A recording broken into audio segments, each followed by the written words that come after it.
अस्सलाम वालेकुम नाज़रीन, आप लोग देख रहे हैं पॉलिटिकल टॉक और मैं आपका मेज़बान रेहान खान खरन। उम्मीद करता हूँ आप लोग जहाँ भी होंगे खुश व खुर्म खैर व आफियत से होंगे। नाज़रीन, चलती सूरत-हाल के ऊपर बात करते हैं तो आज पाकिस्तान के लिए एक और बड़ा दिन है। सदर आसिफ अली ज़रदारी एक दफ़ा पाकिस्तान के फिर सदर मुमलिकत मुंतखब हो गए हैं। आज आसिफ अली ज़रदारी ने 411 वोट हासिल किए, जो उनके मद्दे मुकाबिल उम्मीदवार थे, वो 181 वोट हासिल कर सके। आज आसिफ अली ज़रदारी 411 वोट हासिल करके एक और दफ़ा पाकिस्तान के सदर मुमलिकत मुंतखब हो। नाज़रीन, आसिफ अली ज़रदारी का जो पिछला टेन्योर था, वो उसके ऊपर भी आज हम नज़र डालेंगे और आज हम आगे भी गुफ्तगू करेंगे कि आसिफ ज़रदारी साहब अगले अब ये इस टेन्योर के अंदर क्या करेंगे। हमारे साथ टेलीफोन लाइन पे ज्वाइन करेंगे पाकिस्तान पीपल्स पार्टी के शहीद पाकिस्तान पीपल्स पार्टी के साबिक एमपी शमशेर भट्टू साहब। अस्सलाम वालेकुम सर। वालेकुम सलाम। अस्सलाम वालेकुम सर। वालेकुम सलाम जी। शमशेर भट्टू साहब, आज आप लोगों के लिए तो बड़ा खुशाइन दिन है कि सदर आसिफ अली जरदारी साहब दोबारा सदर मुमलिकत मुंतखब हो गए हैं। तो आपको क्या लगता है कि आसिफ अली जरदारी साहब इस टेन्योर को किस तरह लेके आगे चलेंगे? बिस्मिल्लाहिर्रहमानिर्रहीम। सबसे पहले तो मैं जनाब को ये अर्ज करता चलूं को हमारे लिए तो पीपल्स पार्टी वालों के लिए तो है ही है, लेकिन ये जो टेन्योर है ये आप ये देखें कि पाकिस्तान के लिए भी इंशाअल्लाह मुस्तक़बिल करीब में आप देखेंगे कि पाकिस्तान भी एक बदलता हुआ पाकिस्तान होगा। और आसिफ अली जरदारी साहब वो शख्सियत हैं जिन्होंने हमेशा मफाहमत की का नारा लगाया, और पाकिस्तान खप्पे का नारा उस वक्त लगाया जब पाकिस्तान बिल्कुल ना एक ऐसी सूरत हाल पे खड़ा था कि वहां पे मुल्क के लिए कुछ भी हो सकता था। तो इस वक्त जरदारी साहब जो है माशाल्लाह वो पाकिस्तान के प्रेसिडेंट बन चुके हैं। तो इस वक्त मुल्क को ऐसे ही किसी प्रेसिडेंट की जरूरत थी जो पूरे मुल्क को साथ लेकर एक वफाक को मुकम्मल और मजबूत रखते हुए आगे चले। तो इंशाल्लाह आप देखेंगे कि जरदारी साहब इस मुल्क को कैसे तरक्की की राह पर गामजन करते हैं और आइन को किस तरह बहाल करते हैं इंशाल्लाह। लेकिन भट्टू साहब, जिस तरह के हमने देखा कि पिछले टेन्योर के अंदर आसिफ अली जरदारी साहब के पाकिस्तान मुस्लिम लीग नून ने तो सारी जिंदगी भरपूर तनकीद की है उनके ऊपर। उनको मुख्तलिफ नामों से अपना पहचाना जाता रहा, जो हम नून लीग के जलसों के अंदर सुनते रहे। शहबाज शरीफ साहब जिस तरह के उनके ऊपर तनकीद करते रहे, पीपल्स पार्टी नून लीग के ऊपर तनकीद करती रही। तो भट्टू साहब, आप किस तरह समझते हैं कि ये टेन्योर जो है ये किस तरह आगे बढ़ेगा और शहबाज शरीफ साहब मिलकर किस तरह ये आगे हुकूमत चलाएंगे या किस तरह ये हुकूमत चलेगी? देखें जी, democracy is the best revenge. ये हमारा पीपल्स पार्टी का, हमारे जरदारी साहब का यही नारा था जब मोहतरमा शहीद की असैसिनेशन हुई थी। तो इस वक्त भी हम यही कहते हैं कि democracy is the best revenge. और इंशाल्लाह जरदारी साहब जो हैं वो अपने तजर्बे से इस वक्त मोस्ट सीनियर सियासतदान है इस वक्त पाकिस्तान के। और वो इंशाल्लाह वो ये जो तनकीद होती है तो आपको पता है जमहूरियत में और इलेक्शन में और सियासत में ये सब कुछ चलता है, लेकिन जरदारी साहब बड़े वसी दिल के मालिक हैं, वसी उल कल्बी से वो अपने खिलाफ भी तनकीद को बर्दाश्त करते हैं। और वो मुल्क की इस वक्त ज़रूरत है, और इंशाअल्लाह मुस्लिम लीग वाले भी, मेरे ख्याल में उनको भी हालात का अदराक हो गया होगा कि उनको अब चलना पड़ेगा और मुल्क को आसिफ अली जरदारी की ज़रूरत थी। नून लीग वालों को भी आपको पता है कि इस वक्त जो उनके लिए हालात थे, अगर जरदारी साहब ये फैसले ना करते तो यकीनन इस वक्त जमहूरियत डिरेल हो चुकी होती। और लेकिन हमारे मुल्क के लिए इस वक्त जमहूरियत का होना बहुत ज़रूरी है। हालात आपके सामने हैं जिस तरह जो मुल्क के चल रहे थे, इकानमी बिल्कुल एक ऐसी जगह पे आके खड़ी है। अल्लाह ना करे मेरे मुंह में खाक कि हमारा मुल्क इस वक्त दिवालियापन के करीब था। लेकिन इंशाल्लाह जरदारी साहब इस किश्ती को संभालते हुए इंशाल्लाह इसकी ड्राइविंग सीट पे बैठकर अपने तजर्बे से इंशाल्लाह इन सबको आगे लेके चलेंगे। अच्छा भट्टू साहब, दूसरी तरफ बिलावल भुट्टो साहब को भी आसिफ जरदारी साहब ने लॉन्च कर दी है। तो आप किस तरह देखते हैं कि आसिफ अली जरदारी साहब जो हैं, अब वो बिलावल की सियासत को किस तरह आगे लेके चलेंगे? क्योंकि बिलावल साहब तो जिस तरह सियासत में इस इलेक्शन में नजर आए थे, तो वो तो लगता था कि वो तन्हे तनहा ही सियासत करेंगे। तो अब बिलावल भुट्टो साहब की सियासत किस क्या के नुक्ते पे खड़ी है आज? क्योंकि ना वो हुकूमत का देखें हिस्सा जी, हैं, सिर्फ वो एक एमएनए है, चेयरमैन है, वो किस तरह पार्टी को आगे लेकर चलेंगे? देखिए जी, पीपल्स पार्टी एक नज़रिए का नाम है और हमेशा नज़रिए पर ही पीपल्स पार्टी ने सियासत की है। तो बिलावल का अपना एक मंशूर है, अपना एक नज़रिया है और नून लीग का अपना एक मंशूर और नज़रिया है। ये आप बजा कह रहे हैं कि बिलावल भुट्टो साहब इस वक़्त सिर्फ़ नेशनल असेंबली के मेंबर हैं, इसमें कोई शक नहीं। लेकिन ज़रदारी साहब चूँकि पाकिस्तान के हमारे इस वक़्त प्रेज़िडेंट बन चुके हैं और वो हमारे ऐनी सरबराह हैं, तो बिलावल साहब अपनी सियासत करेंगे और इंशाअल्लाह पीपल्स पार्टी को वो पंजाब में भी जिस तरह उनका इस वक़्त वो वलवला, एक जोश और जज़्बा है, वो इंशाअल्लाह पूरे पंजाब में पीपल्स पार्टी को वो लॉन्च करना चाहते हैं और मोहतरमा शहीद वाली पार्टी बनाना चाहते हैं और इंशाअल्लाह बन के रहेगी, बिलावल भुट्टो साहब की क़यादत में। भट्टू साहब, जिस तरह के मुल्क को दरपेश मसाइल हैं, आप क्या समझते हैं कि शहबाज शरीफ साहब इस मसाइल से मुल्क को किस तरह निकाल पाएँगे? और क्या जब शहबाज शरीफ साहब जिस तरह की हुकूमत चलाएँगे, जिस तरह अपोज़िशन तनकीद करती है, तो क्या पीपल्स पार्टी जो हुकूमत के अंदर नहीं जा रही, तो ये तो नहीं कि कल थोड़ा-सा आगे-पीछे हालात होते हैं, तो पीपल्स पार्टी नून लीग के ऊपर क्या तनकीद करेगी? मेरे भाई, ये सारा कुछ डिपेंड करता है आप मुस्लिम लीग नून वालों पर कि वो कैसे चलते हैं। अगर तो वो हमारे मुल्क को सीधा चलाते हैं और पाकिस्तान पीपल्स पार्टी को अपने मशवरों में शामिल रखते हैं, तो यकीनन पीपल्स पार्टी ने तो उनके लिए एक कुर्बानी दी है मुल्क के लिए, ना कि इक़्तिदार के लिए। पीपल्स पार्टी ने इसमें क्या लिया है, कुछ ऐनी ओहदा जो है ये प्रेज़िडेंट का, वो वैसे भी ज़रदारी साहब ने जीत जाना था इंशाअल्लाह। तो इसमें पीपल्स पार्टी ने तो कोई गवर्नमेंट में कोई हिस्सा नहीं लिया, कुछ कोई मामला नहीं, वो अपनी गवर्नमेंट चला रहे हैं। ये पीपल्स पार्टी वालों पे डिपेंड करता है कि वो अपनी माज़ी वाली रिवायात को बरकरार रखते हैं या कि दूसरों को साथ लेके चलते हैं। अगर पीपल्स पार्टी नून लीग वाले ये चाहते हैं कि हम सोलो फ्लाइट लेंगे, तो यकीनन ये तो फिर हम पीपल्स पार्टी वाले उनको नहीं देने देंगे। हम उनके साथ चलने के लिए मुकम्मल तौर पर तैयार है, हमारी पार्टी तैयार है।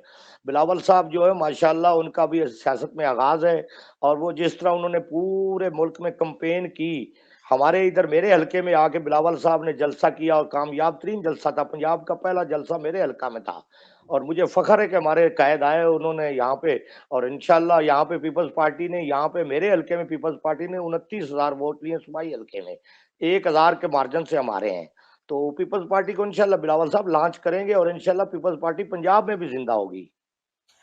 वटू साहब, वो तो बात दुरुस्त है कि आप कह रहे हैं कि बिलावल साहब पार्टी को पंजाब के अंदर दोबारा लेकर आएँगे पीपल्स पार्टी को, लेकिन सर किस तरह?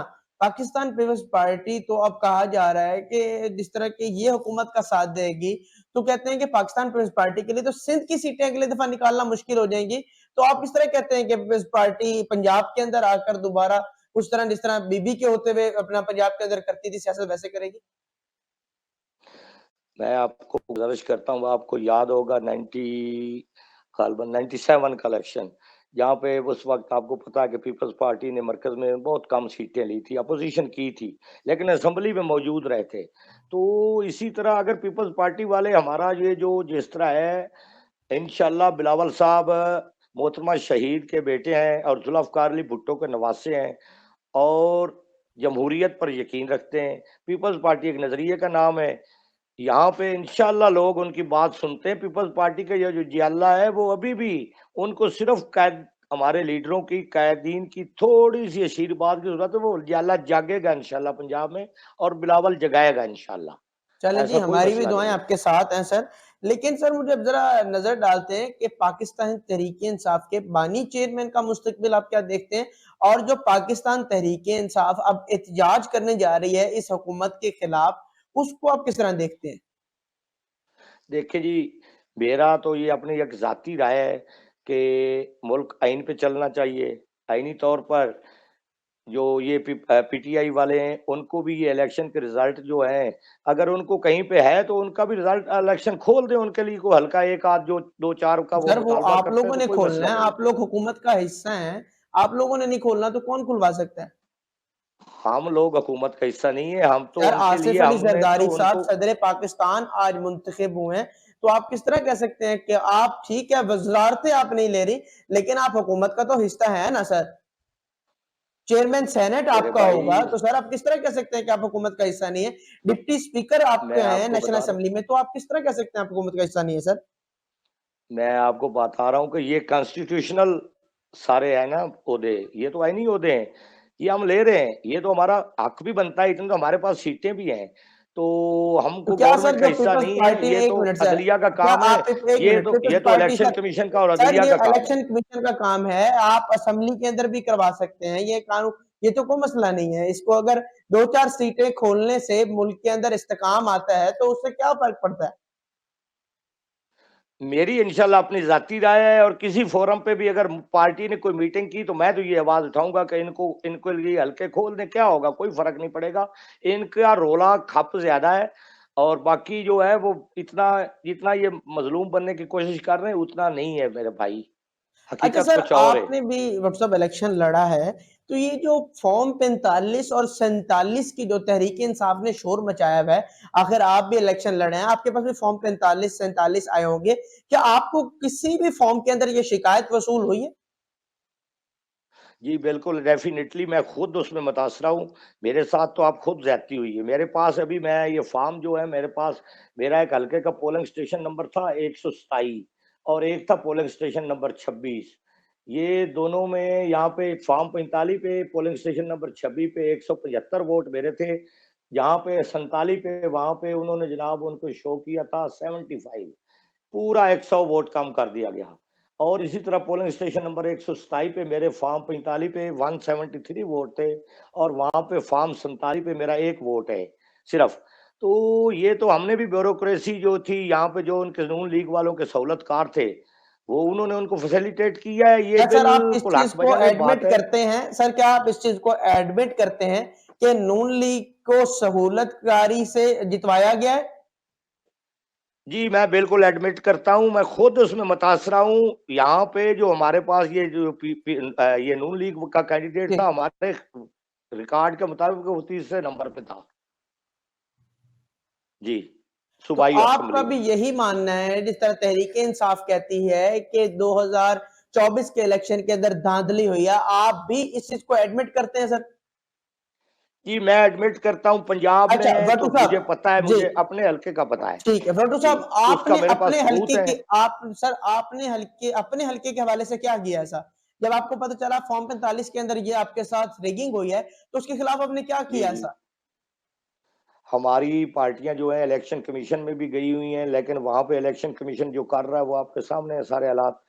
और मेरे पास पूरा रिकॉर्ड है, फॉर्म 45 भी पड़े हैं, वो इनके जो इन्होंने अपलोड किए वो भी है, और एक ये तमाशा आपको दिखाऊँ कि फॉर्म 45 उनकी हैंडराइटिंग जो हमारे पास है, उनकी और उनके फॉर्म अपलोड किए हुए की हैंडराइटिंग भी नहीं मिलती मेरे भाई। ये तो बड़ा अजीब-सा तमाशा है ना, ये तो है। चले ये तो हकीकत है जो, खुशाइन उसको मैं बात तो है हकीकत कि बोलूँगा। आप पीपल्स पार्टी में खा होके मेरी इस बात को पार्टी इससे तस्लीम कर रहे हैं। खा मैं अपनी पार्टी जो, अगर मेरी पार्टी इसको ना भी एडमिट करे, हालाँकि पार्टी भी एडमिट करती, नदीम अफ़ज़ल चंद जो है, उसके हल्के में भी ये ज़्यादती हुई है, आपको भी पता है, उसने भी बहुत ज़्यादा इस आवाज़ को उठाया था। और मैं अपने तौर, मेरे पास सबूत हैं, जो बंदा चाहे मेरे पास आके मुझे कहीं बुला ले, आप मेरे सामने बिठा लें नून लीग वालों को, मैं फॉर्म 45 लेके आ जाऊँगा, मैं उनको दिखाऊँगा, और आप वो आप चेक कर लें। चले सर ये तो बड़ी ऐसा खुशाइन बात है कि आप इस चीज को एडमिट कर रहे हैं कि आपके साथ धांधली हुई है पाकिस्तान पीपल्स पार्टी के रुकन होके। चले सर, आप जो पंजाब के अंदर हुकूमत बनी है सर मरियम नवाज साहिबा की, सर उसको आप किस तरह देखते हैं? क्या मरियम नवाज साहिबा, जिस तरह के हमने देखा कि शहबाज शरीफ साहब ने सूबा पंजाब को चलाया था या नवाज शरीफ साहब रन करते रहे, क्या वैसा मरियम नवाज साहिबा इस सूबे को रन कर सकेंगी? अल्लाह करे रन कर सकें, लगता तो नहीं है। आपको समझ आ गई होगी। मैं कह रहा हूँ कि अल्लाह करे कि वो जी। मुल्क को, सूबे को चलाएँ, लेकिन थोड़ी-सी कंपनी की मशहूरी से हट के चलाएँगी तो बेहतर रहेंगी, वरना अगर वो सिर्फ़ और सिर्फ़ वो निगहबान का ही अपना जो इश्तिहार दे चलाती रहेंगी तो मेरे ख़्याल में फिर सर ट्रबल्स ही जो ट्रबल्स होंगे मरियम मेरे नवाज ख़्याल में। साहिबा ने अभी एक रमजान की विरासत से जो इन्होंने तैयार किया है एक पैकेज जो, जी, जिसके अंदर उन्होंने दो जी, जी। किलो कोई घी और 5 किलो आटा, इस तरह का जो पैकेज उन्होंने तैयार किया, इससे क्या पंजाब की जो गुर्बत है वो दूर हो जाएगी? हरगिज़ नहीं, एब्सोल्यूटली नॉट। तो सर ये इसके लिए ऐसे तो क्या नहीं करना होगी। चाहिए? आखिर आप भी पंजाब असेंबली का आपने इलेक्शन लड़ा है सर, तो आप भी इस इलेक्शन का हिस्सा थे, तो इसके लिए क्या करना चाहिए ऐसा? मेरे भाई, अगर अगर हकीकी मानों में लोगों को अपने पाँव पर खड़ा करना है और लोगों की इज़्ज़त नफ्स मजरूह होने से बचाना है, तो लोगों को भिखारी नहीं बनाना चाहिए। लोगों को अपने पाँव पर खड़ा करने के लिए उनको कोई रोज़गार देना चाहिए, या यही जो रकम थी इनके लिए कोई चंद घरानों को, ख़ास थोड़े घराने हो जाते, उनको कोई एक माकूल अमाउंट दी जाती, वो अपनी इस माकूल अमाउंट से कोई अपना कारोबार कर लेते। गाँव में जिस तरह लोग भेड़-बकरियाँ पाल लेते हैं, कोई गाय-भैंस पाल लेता है और अपना कोई न कोई कारोबार चला सकता है। तो इस तरह का कोई होना चाहिए था। ये जो कौम को भिखारी बनाने वाला, तो ये तो मेरे ख़्याल में मैं खुद ज़ाती तौर पर इससे इख्तिलाफ़ करता हूँ। सर, जिस तरह के हमने देखा कि अब जो असेंबली के अंदर एक तो शोर-शराबा जो चल रहा है, आप किस तरह देखते हैं कि इस शोर-शराबे के अंदर किस तरह कानून पास होंगे? किस तरह हुकूमत चल सकेगी? इसका हल क्या है? असेंबली का शोर-शराबा देखें, हम एक तरक्की-पज़ीर मुल्क हैं और अभी जमहूरियत जो है हमारे पास तो पनप रही है, जैसे एक पौधा लगाया जाता है। तो ये तो तरक्की याफ़्ता ममालिक में भी आपके सबसे बड़े जो मज़बूत जमहूरियत है आपके सामने है यूके की। तो वहाँ पे भी ये तो असेंबली का, ये तो जमहूरियत का हुस्न है कि अपोज़िशन ने अपना एहतजाज करना होता है। अगर अपोज़िशन भी अपना एहतजाज नहीं करेगी तो मेरा ख़्याल है फिर असेंबली क्या है, फिर तो वो एक लेकिन सर तरफ यहाँ से पे मगर एहतजाज तो नहीं होता ना, हमारी असेंबली के अंदर तो एहतजाज से मामलात कहीं दूर चले जा रहे हैं। जिस तरह के अब असेंबली के अंदर आप ऐवान चलाने की कोशिश करते हैं, लेकिन जिस तरह के एहतजाज होता है, अपोज़िशन वॉकआउट कर देती है। जो वज़ीर-ए-आज़म है, उसको गुफ्तगू करने नहीं देती। तो इस तरह किस तरह चलेगा हुकूमत? नहीं, मैं ये कहता हूँ कि वॉकआउट जो है वो भी एक मेंबर का अपना हक है, पार्टी का भी हक है। लेकिन गालम-गलोच और ये जुमलाबाज़ी और ये एक-दूसरे पे सामान फेंकना, मुख्तलिफ चीज़ें फेंकना, ये असेंबली का हुस्न नहीं। ये पूरा लाइव कवरेज चल रही होती है और माशाल्लाह सभी पढ़े-लिखे लोग हैं असेंबली में गए हुए, और ये अच्छा नहीं है, ये तसर अच्छा नहीं जाता। अच्छा भुट्टो बाकी साहब जी। पॉलिसियों से इख्तिलाफ़ करना चाहिए। एक शैडो कैबिनेट बनानी चाहिए अपोज़िशन को अपनी। शैडो कैबिनेट वो जो है वो उन पे तनकीद करे, मुख्तलिफ उनके मुकाबले में अपनी पॉलिसी को कि इस तरह ये चल सकता है, मुल्क ये चल सकता है। इस तरह के काम होने चाहिए। अच्छा भट्टू साहब, ये जो हमने देखा कि सर जिस तरह के आप कहते हैं कि इमरान खान सा अपना हम मानी पीटीआई की बात कर लेते हैं। आप किस तरह देखते हैं कि आगे उनकी सियासत क्या है और बानी पीटीआई को आप आगे किस तरह मुस्तकबिल क्या देख रहे हैं? देखिए जी, एक तो हकीकत है ना कि पीटीआई का वोटर है और उन्होंने इस दफ़ा दिखाया भी है, वोट उनका निकला है ये बड़ी बात और है कि वो आप लोगों ने तस्लीम कर रहे वोट हैं सर। डाला है। नहीं, मैं तस्लीम कर रहा हूँ ना, जो हकीकत है उसको करना चाहिए। वोट उनका निकला है, उन्होंने लोगों ने एक ज़िद में वोट डाला भी है, निकले भी हैं। लेकिन अगर बानी पीटीआई जो है, उसको अगर ये थोड़ा-सा उनका जो है ये इनको अगर अगर इतनी सख्ती ना की जाती, तो मेरे ख़्याल में उनका वोटर इतना ज़्यादा ज़िद और ये जो जो हाँ, इसमें वो इस तरह ना आते। और बानी पीटीआई का भी अगर उनके पास ये मुल्क अभी बानी पीटीआई सा जो थे उनकी हालाँकि अक्सरियत जो थी, तो वो हुकूमत बनाते तो वो मुल्क चला के तो दिखाते, नहीं चलना था उनसे, बिल्कुल नहीं चलना था। जी। हाँ जी। अच्छा सर, आप कहते हैं कि बानी पीटीआई इस मुल्क को नहीं चला सकते, तो हमारी दुआ है कि शहबाज शरीफ साहब इस मुल्क को रन कर लें। अच्छा सर, जिस तरह कि हमने देखा कि पिछली हुकूमत के अंदर जिस तरह के सदर आरिफ अलवी साहब आज जो रुखसत हो चुके हैं, इनके ज़रा पिछली हुकूमत और टेन्योर के ऊपर ज़रा मैं आपसे गुफ्तगू आपकी रहनुमाई चाहता हूँ। जिस तरह के आरिफ अलवी साहब ने आखिरी दिनों में भी असेंबली का इजलास बड़ा मुश्किल बुलाया, आखिरी रात जाके 12 बजे तलब किया, उससे पिछले जिस टाइम अदम एतमाद आया तब उन्होंने पाकिस्तान तहरीक-ए-इंसाफ के जो बानी हैं उनके कहने पे कि उनके पास वज़ीर-ए-आज़म थे, उनके कहने पर उन्होंने असेंबली डिसॉल्व कर दी जबकि सुप्रीम कोर्ट ने रोका हुआ था। तो सर ये इस तरह का जब उन्होंने अपना टेन्योर गुज़ारा, आप उनके टेन्योर को किस तरह देखते हैं? देखिए जी, ये जो ओहदे होते हैं, मैं तो ये कहता हूँ कि सबसे हमारा जो इस वक़्त हमारे लिए मुल्क में जो मुकद्दम है और जो चीज़ जिस पे अमल होना चाहिए वो आइन है और कानून की बालादस्ती होनी चाहिए।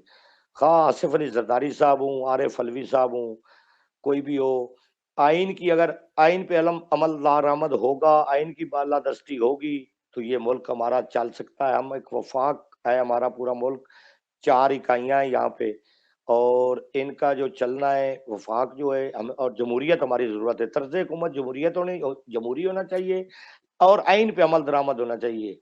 अगर आइन पे अमल दरामद का तहिया कर लें ये हमारे सब जो भी बड़े बैठे हैं ईवान मुख्तलिफ ईवानों में। कहाँ हमारे चीफ जस्टिस साहब हैं, हमारे एस्टेब्लिशमेंट है और हमारे ब्यूरोक्रेसी है, हमारे सियासतदान हैं। तो ये मुल्क इंशाल्लाह ज़रूर चलेगा, नाउमीदी वाली कोई बात नहीं। हमारे पास वसाइल भी हैं, अफरादी क़ुव्वत भी है और माशाल्लाह टैलेंटेड बच्चे भी हैं जो पढ़े लिखे हैं। और एक सिर्फ माहौल मिलना चाहिए इस मुल्क के लिए, लोगों को काम करने का, और आइन और कानून लोगों के लिए, जो कानून है वो बराबर होना चाहिए। जो मुजरिम है उसको सज़ा मिले, और जो बंदा जिसकी किसी की हक तलफ़ी ना हो, तो ये मुल्क इंशाल्लाह चलेगा, कोई मायूसी वाली बात नहीं है। जी। अच्छा सर, आपने कहा कि मुल्क बिल्कुल चलेगा, हमारी दुआ है कि मुल्क इस तरह चलता रहे हमारा। सर जिस तरह कि हमने देखा कि आसिफ अलवी साहब अपने अख्तियारात यूज़ करते रहे हैं, तो क्या आसिफ ज़रदारी साहब भी सदर बनने के बाद अगर कोई इस तरह की कल सिचुएशन आती है, तो इसी तरीके के इख्तियारात यूज़ से करते रहेंगे? और दूसरी तरफ जो आपने आइन की बात की है, उसके ऊपर एक सवाल आपके जी। पास दे रहा हूँ कि सर जिस तरह के पंजाब असेंबली इमरान खान साहब ने जब अपने हुक्म पे बानी पीटीआई ने जब तुड़वाई थी, तो तब 90 रोज के अंदर इंतखाबात होने चाहिए थे। एक तो वो नहीं हुए, वफाक के अंदर भी 90 रोज के अंदर इंतखाबात होने चाहिए थे, वो भी नहीं हुए।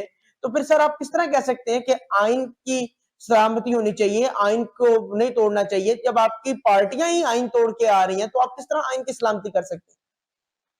मैं यही कह रहा हूँ ना, अगर 90 रोज़ में नहीं हुए तो उसकी सज़ा इन्होंने भुगती है ना, पीटीआई का वोटर निकला है ना, पीटीआई को वोट पड़ा है। अगर ये 90 रोज़ में इंतखाबात हो जाते उस वक़्त पंजाब असेंबली के और केपीके के, और ये जो कौमी असेंबली के इंतखाबात थे, ये भी पूरे टाइम पे हो जाते। तो मेरे ख़्याल में इस तरह ये जो एक मज़लूमियत का जो एक नारा था, और जनाब लोगों ने फिर ज़िद करके एक वोट डाला, और इमरान खान के कैंडिडेट्स कामयाब भी हुए हैं। पंजाब में तो बड़ी हद तक उन्होंने बहुत अच्छी अपनी परफॉर्मेंस दिखाई है। तो मेरे ख़्याल में भी ये हालात नहीं बनने थे, अगर इनको थोड़ा-सा फ्री हैंड दिया जाता तो। अच्छा सर, लोगों अब ने जो ज़िद पकड़ ली पाकिस्तान थी उस वक़्त। तहरीक-ए-इंसाफ जो अब एक उन्होंने हफ्तावार एहतजाज करने का फैसला कर लिया है। उन्होंने कहा कि हर हफ्ते के दिन हम एहतजाज करेंगे, सड़कें ब्लॉक करेंगे। तो क्या किस तरह किया जाएगा? और दूसरी तरफ ज़रा इस चीज़ को बताएँ कि क्या पॉलिटिकल विक्टिमाइज़ेशन जो चल रही है पाकिस्तान तहरीक-ए-इंसाफ के खिलाफ, जो कि हर हुकूमत के अंदर आप देखते रहे कि अपोज़िशन के खिलाफ पॉलिटिकल विक्टिमाइज़ेशन चलती रही है। क्या आसिफ अली ज़रदारी साहब सदर बनने के बाद ये पॉलिटिकल विक्टिमाइजेशन को क्या रोकेंगे? क्या आपकी पार्टी इस पॉलिटिकल विक्टिमाइजेशन को रोकने में कामयाब होगी? देखिए जी, पॉलिटिकल विक्टिमाइज़ेशन में का सबसे बड़ा शिकार जो है वो तो है ही भुट्टो ख़ानदान। आपके सामने सारे हालात हैं, माज़ी आपके सामने है। किसी चीज़ के बताने की मेरे ख़्याल है ज़रूरत नहीं है। तो ज़रदारी साहब आइन पे और जमहूरियत पे यकीन रखने वाले एक बहुत बुज़ुर्ग सियासतदान हैं, और वो समझते हैं कि मुल्क को इस वक़्त मफ़ाहमत की ज़रूरत है, और वो हम उनका तो हम उनको कहते हैं मफ़ाहमत का बादशाह है। इंशाअल्लाह इंशाअल्लाह वो ऐसे हालात पैदा करेंगे कि ये पॉलिटिकल विक्टिमाइज़ेशन भी ख़त्म होगी, और ये एहतजाज भी ख़त्म होंगे, और इन सारों को मेरे ख़्याल में कोशिश करेंगे ज़रदारी साहब के सभी लोग बैठें, बैठ के इस मुल्क को चलाने का कोई हल निकालें, और इंशाअल्लाह ज़रदारी साहब इसमें कामयाब भी होंगे इंशाअल्लाह, क्योंकि वो मफ़ाहमत के बादशाह हैं। सर जी। असद कैसर साहब जो साबिक स्पीकर नेशनल असेंबली हैं, उन्होंने एक बहुत बड़ा बयान दिया है। उन्होंने कहा है कि मोहसिन नकवी को अगर हुकूमत के अंदर वज़ीर दाखिला बनाया गया, तो फिर हम मफ़ाहमत की सियासत भूल जाएँगे। इस बयान को आप किस तरह देखते हैं सर? देखिए जी, ये बयान मैंने तो अभी मेरे नज़र से नहीं गुज़रा, उन्होंने दिया होगा। तो मोहसिन नकवी को आप कह रहे हैं कि वज़ीर दाखिला अगर मरकज़ में वज़ीर दाखिला जी, जी, बनाएँगे, सेनेटर बनाकर तो उनको। सेनेटर बनाकर, तो वो उसका आईनी और कानूनी हक है। वो तो फिर नून लीग वालों की मर्ज़ी है, मुस्लिम लीग नून वालों की, सर अगर वो उनको आप एक लाते हैं। निज़रान सेटअप का जो वज़ीर आला है, उसको फिर आप किस तरह नवाज़ सकते हैं? ये तो फिर साबित हो रहा है कि टोटली इलेक्शन रिग्ड हुआ है। या अगर आपने उस निगरान वज़ीर आला को इतना नवाज़ना है। आप आप बजा फरमा रहे हैं कि ऐसे हालात नहीं होने चाहिए। मैं तो खुद कह रहा हूँ कि मोहसिन नकवी जैसे बंदा जो है, उसको अभी मेरे ख़्याल में उनको ब्रेक लगवानी चाहिए। तो आईनी तौर पर भी मेरे ख़्याल में वो इलेक्शन के फौरी बाद तो इस सेटअप का हिस्सा नहीं बन सकते। जहाँ तक मैंने थोड़ा बहुत पढ़ा हुआ है। तो मेरे ख्याल में वो ऐसी कोई बात नहीं होगी, ये कोई खबर ही होगी। ऐसी गलती नून लीग वाले मेरे ख्याल में नहीं करेंगे। सर वो उनके पास गलती ये अपने करने पास जा रहे हैं काफ़ी क्योंकि हमेशा से इलेक्टेड। ही उनका सिलसिला इस तरह जिस तरह के 35 पंक्चर वाली स्टोरी आपको शायद याद होगी। जी, जी। तब भी ऐसे ही नवाजा गया था। तो बहुत शुक्रिया डॉक्टर साहब टाइम देने का। Thank you very much. Thank you. नाजरीन हमारे साथ व्हाट्सएप मौजूद है, साबिक एमपी हैं, पाकिस्तान पीपल्स पार्टी से इनका ताल्लुक है। नाजरीन चलती सूरत हाल के ऊपर जो जरा हम गुफ्तगू करेंगे तो देखा जाए तो आज आसिफ अली जरदारी साहब सदर मुमलिकत मुंतखब हुए हैं और दूसरी तरफ देखा जाए तो पाकिस्तान तहरीक इंसाफ और जो सुन्नी इत्तेहाद काउंसिल के मुश्तरका रुकन थे या जो उम्मीदवार थे महमूद खान अचकजई साहब ने, उन्होंने 181 वोट हासिल किए। एक तरफ तो ये बड़ी बात है कि उनके 199 वोट बनते थे, वो जो 18 वोट हैं एक तो वो किधर गए जो सबसे बड़ा सवाल है, और दूसरी चीज ये है कि 9 से 10 वोट जो हैं वो जाया भी किए गए। आज का तो इलेक्शन अभी तक तो जो है पाकिस्तान तहरीक इंसाफ इसको मानने से इनकार कर रही है क्योंकि वो कहते हैं कि जब तक रिजर्व सीट का फैसला नहीं होगा इस इलेक्शन को हम नहीं मानेंगे। इसी के ऊपर अचकजई साहब ने खत भी लिखा था इलेक्शन कमीशन को, लेकिन इलेक्शन कमीशन ने अपने आइन और टाइम के मुताबिक जो है इंतखाबात करवा दिए। नाज़रीन आज सबसे बड़ी खबर यही थी कि आसिफ अली साहब सजा मुंतखब हो गए। हम दुआ करते हैं कि पाकिस्तान को इसी तरीके हम चलता देखें और आसिफ अली जरदारी साहब जो हैं पाकिस्तान को अब और शहबाज शरीफ साहब लेके अच्छी तरीके रन करें और जो मसाइल हैं इसे पाकिस्तान को निकालें। शुक्रिया।